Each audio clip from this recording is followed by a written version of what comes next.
Hello everybody and welcome back to a brand new episode of our NASCAR 25 Connor Zilisch Road to Glory series here as we take on Echo Park Speedway, or Atlanta Speedway if you're normal as we call it now, as Kyle Busch was able to pick up the Daytona 500 victory off of my front bumper as we had a huge push from our teammate of Shane Van Gisbergen down the back straightaway on the final lap, and that got us connected to the number 8 of Kyle Busch on the top lane, and we would push Kyle Busch to the victory, finally getting his first Daytona 500 win, and most importantly, Kyle Busch now in the playoffs as we come through into Echo Park Speedway, and we are ready to take on qualifying now. So 2 back-to-back races this season kick off with super speedway style racing, so this is going to be an interesting kind of dynamic now as we then go to a road course in race 3, so you don't really get an idea of, you know, everyone kind of where they're going to be until like race 4 or 5 of the season. You've got a wild start to kick off this season in NASCAR, but here in qualifying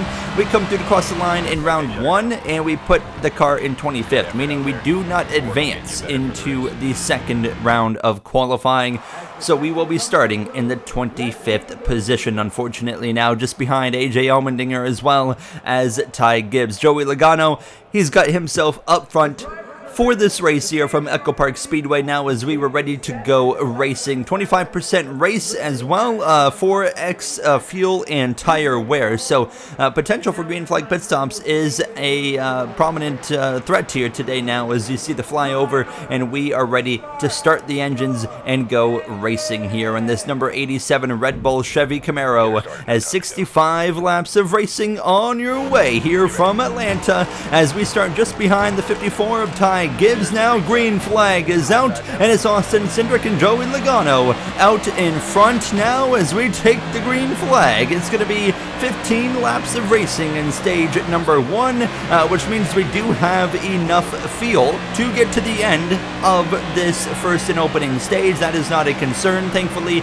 as we now get rolling out of turn number 2 down this back straightaway. Now bump drafting, such an important role here at Atlanta. This is probably the craziest super speedway racing in the game. It takes about 3 or 4 laps, but once you get to that 3 to 4 lap point after a restart, they all just fan out 3 by 3 by 3 by 3, and you pretty well have to get your track position in those first 3 to 4 laps before everyone gets to 3 by 3, because it turns into a gridlock, and once it goes gridlock, you can't pass anybody. You're just basically stuck, and you're hoping that maybe there's a bit of contact, someone slips up, and you can kind of slip into a hole in a different lane real quick, and that's how you kind of move yourself forward, is just trying to steal a hole basically to move up into or down into. So yeah, you're going to see in these opening laps is all about these first few laps here to gain some track position.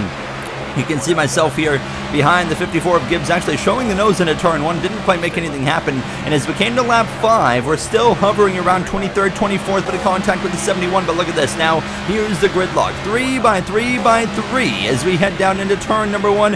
Where am I supposed to pass anybody? Exactly, you can't. So it's interesting because it's really intense, but yeah, it's kind of frustrating because you really can't go anywhere once they get like this, so you're just basically waiting for a crash, or a pit stop cycle, or simply the end of the stage, and I feel like that's what we're going to be waiting for here in stage 1, is for that stage to end. Now sometimes you won't notice the dynamic does change and things kind of break up, and that kind of opens up things for a couple laps, so I think that's kind of what we're waiting for here now. As you can see, the middle lane kind of fading with Austin Cindric leading that middle lane, with as well as teammate Joey Logano joining him there, as I got loose on the exit of turn 2 and we slid down, and that opened the door for the 42 of Nemechek and the 38 of Zane Smith as we're beating and banging. We're 4 wide now through 3 and 4 now, but I'm not lifting. We've got help from JJ Yaley, who's going to try and keep us ahead as we come through this tri-oval, and now he's actually going to hang me out. He jumps up and we make contact. We're all coming together. Around goes the 10 of Ty Dillon.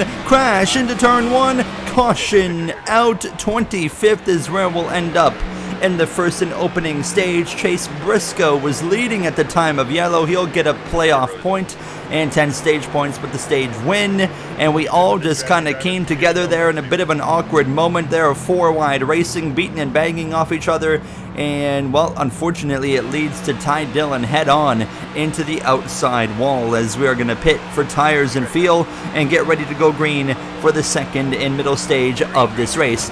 Not what I wanted to do. I was trying to give as much room as I possibly could, and it just kind of ended up going wrong. And now we've got 25 laps here in stage number 2, so an extra 10 laps here compared to stage number 1, which means we will have to pit potentially under green this time, as long as we can avoid some 4 wide crashing as we head down this back straightaway now, as we've got some help here from the 44 of JJ Yaley once again. So not the start to the race I had quite imagined, and now I'm just trying to focus on not, recreating what we just did there in stage number 1.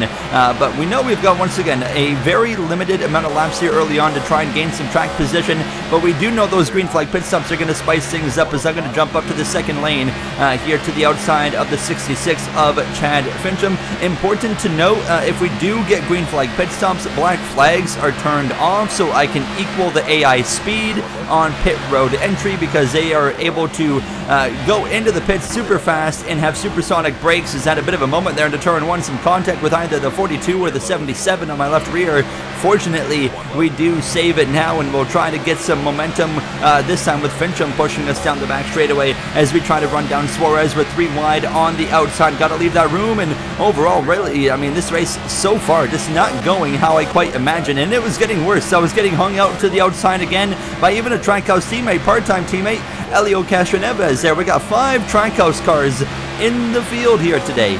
So, I mean, we have plenty of teammates, but can we actually utilize that? And probably not now, as Shane Van Gisbergen just behind us had a bit of a moment, but we would eventually get back down to the inside and settle in here, and we're not terribly far away from green flag pit stops. I mean, we're going to probably see some cars pull out of line here into turn 3 within the next 5 to 6 laps or so, as the pit stops really should kick off in the final 10 laps of the stage, as we're just kind of settled in behind this 35 now and trying to make some ground on this inside lane. Not going to be an easy task by any means, but I mean, we just gotta, we gotta hold course here and just see what happens. Basically, around goes the 4 of Gregson in front of the field, and multiple cars, including the 19, or not the 19, the 23, the 11, and others as well. Logano caught a piece of it, and we avoid a big incident there in turn 3. Caution flies, green flag pit stops eliminated. We gain some track position into 28th, and we're gonna pit for tires and fuel and get ready to go green from 24th after getting 4 spots in the pit lane now. And here we go for now a late push in the second stage now, and we're gonna have, once we cross the line, wait and see how many laps we have to go. It's gonna be 11 laps to go, so everybody can make it all the way to the end of this race now as we head in towards turn number 1. And just, yeah, I mean, what a wild race it's been. Fortunately, we were in a good spot there to avoid the chaos, because, I mean, I feel like so far, we were, of course, the root chaos earlier in stage 1, and we nearly found ourselves involved in the second bit of it. But we're in good shape here as we continue on this second lane. Through goes Wallace and Van Gisbergen as well, as we've got, who is that behind us? Ricky Stenhouse Jr. actually lined up behind us. If you guys notice in the rear view mirrors, I don't know what the reason is for this, but the Chevrolet and the Ford, they look very bare bones in the mirror, which I do know why. That's to save frame rate, but I noticed that the Toyotas are fully rendered in the mirrors, while the Chevrolets and the Fords are not. I don't know if there's a specific reason for that, but that was something I've picked up on here as I've continued to play the game here now as we come through this tri-oval now.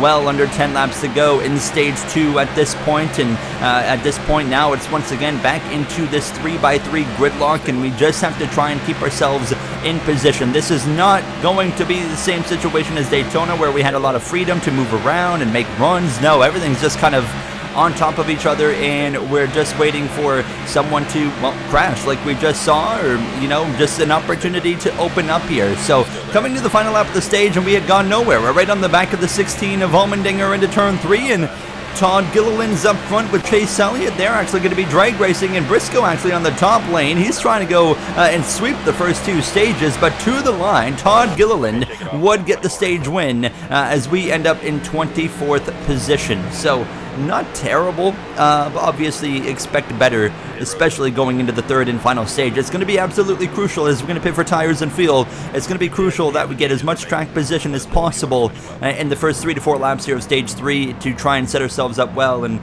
once again be prepared for the potential for a green flag pit stop. There you see, we are going to be P23 for the start of the stage. So starting on the inside lane, and here we go. Green flag is back out in Atlanta/Echo Park Speedway. The third and final stage kicks off and is 25 laps of racing, just like stage 2, as we head off into turn number 1 with Ryan Preece on our outside in that RFK Fastenal, or not Fastenal, the Kroger number 60 that is now, as we exit turn 2. Todd Gilliland, your stage 2 winner, looking to find victory now. Last time out it was Kyle Busch winning the Daytona 500. I would argue that is a surprise winner in this day and age now, so you've kind of already lost a playoff spot there, depending on how the 8 runs throughout the remainder of the season. Do we see maybe even more of a surprise winner like Todd Gilliland here in Atlanta, or can we have a normal kind of winner that's expected to find victory lane here today? Now, as I would love myself to get up there and try to win this race, but I mean, it's going to be tough now as we have gotten to the outside lane, right to the back of Allmendinger. We were following him at the end of stage 2 on the inside. Now we're following him on the top now, as I was considering going for that third lane. Ty Dillon's going to jump out of line there and try to make it work, but instead of jumping up to help him, I'm like, well, I could just go the middle and maybe it's a free spot, but I see a lot of space up here, so I say, you know what? Let's try it. So we give him a bit of a shove. We've got Ty Gibbs to help us now. Some cars moving around, but we stick with the 10, and we were making a little bit of headway here. And then in the corner, actually had the second lane free, so I would kind of go back and forth until Allmendinger would actually jump back up here in the middle lane now. So we continue, and we really haven't made a whole lot of progress. By the time we had hit the gridlock, we were basically where we started. So Todd Gilliland's still out in front at this point now, and I would actually drop back to about 28th or so as we would continue to kind of fade in the wrong direction. So by the time we come to lap 47, I have found myself in the middle of the pack, directly in the middle now. We've got cars on my left, cars on my right here now as we exit turn 2, and just about testing everything that I can at this point of like, can I go forward in this lane or that lane? And the answer was no every time into turn number 3. So it's all about getting track position in the first couple laps no matter what, and I felt like going into Atlanta later in the season, that's something that I'm going to work even harder on, because I didn't feel like I emphasized it enough in the race as we are. I mean, making contact, bouncing off cars, but we're making it work here now as we're actually into the top 20. We have made a little bit forward movement here with 15 laps to go. I mean, look at this. Somebody makes a mistake up there, somebody crashes, we're going to have nowhere to go, and we're going to be right in the middle of a major accident now. So that was kind of what I was hoping to avoid, was not dying at this point now as we head down this back straight. And every time you see smoke come out of a car, you get concerned. We got cars pitting. Some cars pull off, including the 60 of Preece. So green flag pit stops kicking off. Denny Hamlin was in as well now. So that kind of breaks up the pack a little bit here, but we're still 3 wide in the middle. Now I could get down to the bottom in front of the 77 of Carson Hocevar now. But now we know the green flag pit stop cycle is kicking off. I expect to see drivers pull out of line here onto the apron every lap until everyone comes in officially as we head down in towards turn 3. Bit of a check up. There comes the 21. The 66 to 24 of Byron as well. A lap later, Gilliland and Ford partner there of Busher comes in. Hocevar, Bubba Wallace, and I think we're going to probably pit next lap or 2. No, we're not. Around goes the 42 of John Hunter Nemechek. Caution is out.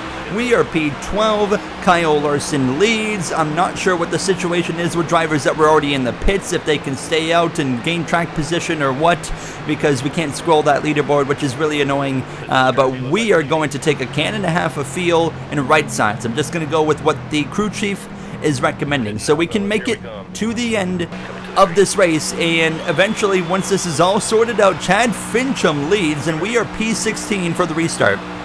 Overall, we've made a net gain, so we're now in the front half of this pack as the green flag is back out here, and Chad Fincham leads the field into turn number 1. We've got less than 10 laps to go. I reckon we can stay green from here to the finish, but never say never, as a bit of a poor restart. You notice me turning off the mirror on restart. Someone commented on a recent video that apparently turning off the mirror helps with the slow restarts, which I'm not really noticing it, but I was at least trying it out just to see if there was any truth to it. But nonetheless, here goes Chase Briscoe and his teammate there, Joe Gibbs Racing, Ty Gibbs by on the inside. I have a wide open hole to the inside if I want it, but I'm going to maintain right here as we head down this front straightaway. And actually, now goes the 47 to the inside. We still maintain lane 2. Here comes Shane Van Gisbergen in the WeatherTech number 88 now as we roll through 1 and off of turn 2 to the back of the Aaron's number 38 of Zane Smith. Now as we're going to have some help from the WeatherTech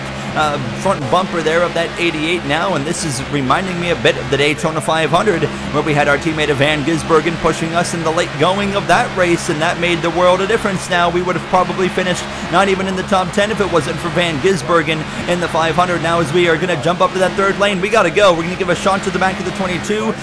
Christopher Bell was leading the lane, but eventually Kyle Larson would jump up, Elio Castroneves would jump up, and it kind of started to stunt my progress a little bit here. So now we're down to P21 still with Van Gisbergen right on my back bumper into turn number 3 now, but unfortunately I kind of leave him out, and I'm kind of going back and forth between where the momentum is, but I caught the outside wall into turn number 1, and that kills our momentum into the corner, and all that progress lost down to 25th, 26th, 27, as now Van Gisbergen is going to start pushing me back. I mean, there's still a chance to get back up to where we were, but obviously I did not do myself any favors right there, making a big mistake now as we're coming to just 3 laps to go in this race. We would get back up to all of these guys coming to 2 to go, but obviously now the damage is done. We're down to P30 on this outside lane. I cannot get down to the bottom. I mean, we don't need to be down on the bottom necessarily, as we're going to give a shot to the back of the 48, and now the 88 hits me. We're all over the place into turn number 1. The intensity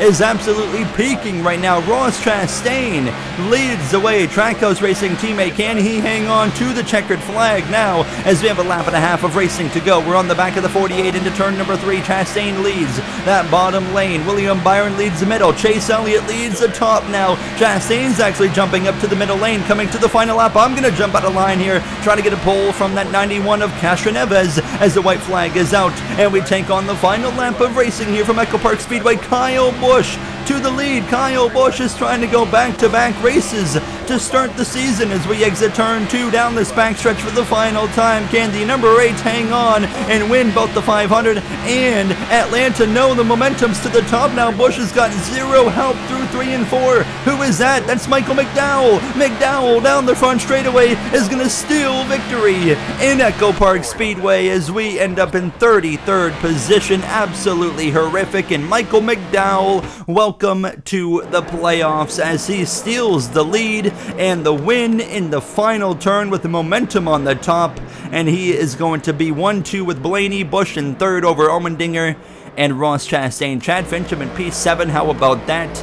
As you see the rest of your finishing order, a very different tale from the Daytona 500 for us, where we were runner-up to Kyle Busch, and now today we settle for 33rd. I mean, we kind of played all of our cards wrong here today, unfortunately. And next episode, though, road course, got a lot of confidence there with Circuit of the Americas. But you see the points now. We're down to P11. Haley and Larson, the first 2 out of the playoffs. That's going to do it for me. I'll see you guys in the next one from Circuit of the Americas. Fun racetrack. Can't wait for that. I'll see you guys then. Thank you for watching. Have a great day.